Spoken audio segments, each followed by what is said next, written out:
Tuan dah rela lah. Menangai.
ถ้าว่ามือก่อนเนี่ยนกับเพื่อนเนี่ยสุงกองกับปงนิ่มเงินดีกลัวปลากับว่าหน่อยจี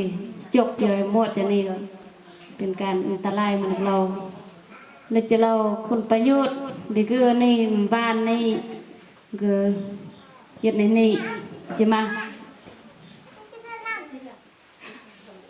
เราลำก็จีมันเรามาก่อน2 ปีอยู่หลังตั้งส่วนมาลอยมาเกี่ยวใน2 ปีอยู่ตรงตากับมาม่านนี่แหละสิ่งสำคัญก็มาม่านนี่ก็อันมาเบิ่นมาครบ6 วันมู่นี่แหละคุณประโยชน์นี่ก็จีเมื่อได้เบิ่นมาแล้วก็จะเบิ่นเฮ็ดในนี่ก็จีเบิ่นมาเมื่อก็จะทัดเมื่อวิตามินอาแล้วจะเมื่อผักนี่ก็จะเสริมสร้างเสียงตาแน่ๆที่เบิ่นอันเยียงกุญรีก็เลยเมื่อสระเวกตายัดในนี่ก็จะถาดมากค่ะ2 ปียุดเลยจะสามารถมากระเบื้องกับว่ากาฟรีเนี่ยเดี๋ยวที่จะมาม่านกับ5 ปีนี่แหละ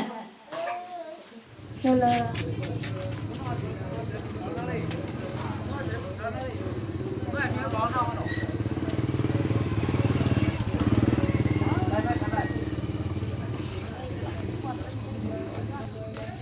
มองอะไรเรียกอ่ะ